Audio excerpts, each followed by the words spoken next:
वैसे तो हम सब अपनी माँ से बहुत ज्यादा प्यार करते हैं, लेकिन जब हमारी माँ हमें कोई ऑर्डर देती है तो ज्यादातर टीनेजर इसे बिल्कुल भी पसंद नहीं करते हैं। कार्डिफ यूनिवर्सिटी में 14 से 15 एज वाले 1000 टीनेजर को कुछ इंस्ट्रक्शन देने वाले वॉइस टोन सुनाए गए और कहा गया, मान लो कि यह आवाज आपकी माँ की है। उस स्टडी में शामिल टीनेजर्स को वह वॉइस टोन बिल्कुल भी पसंद नहीं आई, जो काफी कंट्रोलिंग थी। जैसे कि तुमको समझ नहीं आया, जाकर पढ़ाई करो, 2 घंटे में यह घर बिल्कुल साफ मिले और वगैरह वगैरह।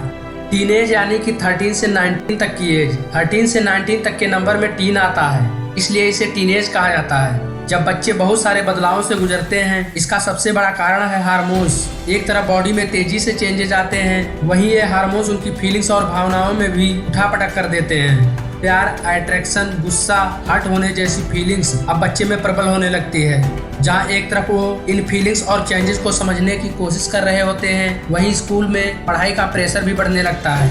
ये प्रेशर और हार्मोन्स बच्चे के बदलते स्वभाव के लिए भी रिस्पॉन्सिबल होते हैं। हम जानते हैं कि हर कोई इस दौर से गुजरता है, लेकिन बच्चे के लिए यह सब कुछ थोड़ा मुश्किल होता है। जो बच्चे लगभग 12 की एज तक पेरेंट्स के आगे पीछे घूमते थे, वह 13 के होते ही इनसे दूर रहने लगते हैं। यह प्राइवेट बातें उनसे छुपाने लगते हैं। इस एज में यह सभी हर चीज की तरफ अट्रैक्ट होते हैं या दूसरे लोगों पर बहुत जल्दी ट्रस्ट करने लगते हैं। इनको पेरेंट्स की हर बात बुरी लगने लगती है। पेरेंट्स का इन पर हक जताना भी बुरा लगता है। इनको लगता है कि अब मैं बहुत बड़ा हो गया हूँ, पेरेंट्स को अब हमें नहीं टोकना चाहिए। यह एज सबसे बेहतरीन एज होती है अगर इस एज में आप सही डायरेक्शन में चले गए तो। इस एज को गोल्डन एज कहा जाए तब भी सही है, क्योंकि इस एज में टीनेज की बॉडी और माइंड दोनों डेवलप हो रहे होते हैं। वह इस एज में जिस काम में लग जाते हैं उसे पूरी शिद्दत के साथ करते हैं, फिर चाहे गुड वर्क हो या bad work. Teenagers risk taker होते हैं, वह हर चीज में रिस्क बहुत जल्दी ले लेते हैं। ज्यादातर लोगों के फ्रेंड्स टीनेज के ही लास्ट तक रह पाते हैं। तो इस एज में आपकी लाइफ को अच्छा या बुरा बनाने में फ्रेंड्स का बहुत बड़ा रोल रहता है, क्योंकि आपने सुना होगा, जैसी संगत वैसी रंगत। टीनेजर्स ज्यादा से ज्यादा फ्रेंड बनाने की कोशिश करते रहते हैं। अगर आपके फ्रेंड क्रिएटिव होंगे तो आप भी धीरे धीरे क्रिएटिव हो जाएंगे। IAS, doctor, engineer, painter, scientist, business के बारे में सोचेंगे तो आप भी वही सोचेंगे। या फिर स्मोकिंग, गेम एडिक्ट, छपरी, फालतू घूमने वाले होंगे तो आप भी वैसे हो जाएंगे। इस एज में किसी भी चीज की लत लगना काफी नॉर्मल है। ज्यादातर इस एज में आपके साथ ऐसा इसलिए होता है क्योंकि आपका माइंड डेवलप हो रहा होता है, किसी भी चीज को लेकर साफ तरीके से समझ नहीं पा रहा होता है और आपका माइंड बिल्कुल फ्रेश होता है। जिस तरह के थॉट्स या विजन इस एज में डाल दिए जाते हैं उसी को दोहराने लगता है। तो इस टाइम पर जो टीनेज में है वह इसे न्यामत समझे। इस एज में अगर आप किसी गोल को पाने का विजन अच्छी तरह से देख पाए तो आप 100% उसे पा लोगे। इसी एज में डिस्ट्रैक्शन सबसे ज्यादा पैदा होते हैं, क्योंकि इसी टाइम पर आप अपोजिट जेंडर और मोबाइल फोन की तरफ बहुत ज्यादा अट्रैक्ट होते हैं और अभी आपने इनको इग्नोर करके गोल की तरफ ध्यान दे दिया तो आप सक्सेस हो जाएंगे। इस एज में पेरेंट्स का बच्चों पर ध्यान देना बहुत जरूरी होता है। अभी जिस डायरेक्शन में जाएंगे फिर उन्हें वापस आने में काफी परेशानी होगी, क्योंकि उनका माइंड अडल्ट होने तक इन सब चीजों के बारे में काफी आदत डाल चुका होगा, जिससे उनका माइंड चाह कर भी कुछ अलग नहीं कर पाएगा।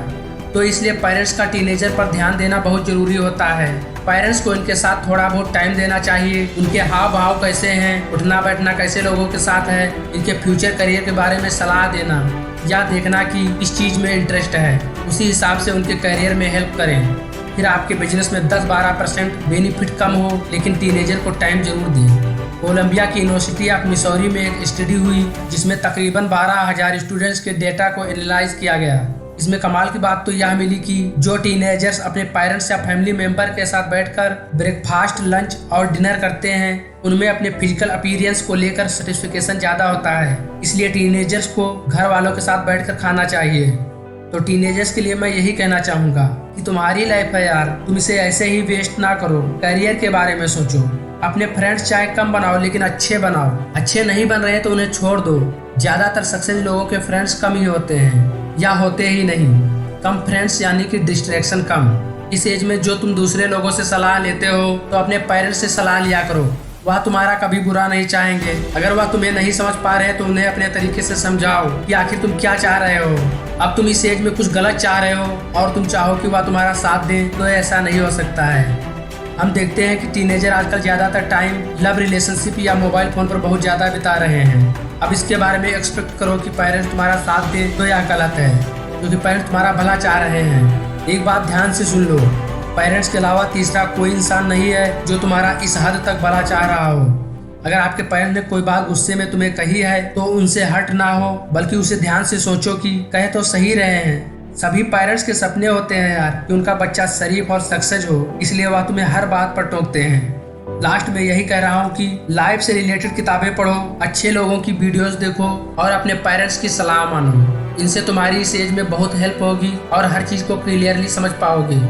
आई होप वीडियो से आप काफ़ी कुछ सीख पाए होंगे। ऐसी वीडियोस देखने के लिए प्लीज़ मेरे चैनल को सब्सक्राइब कर लीजिए।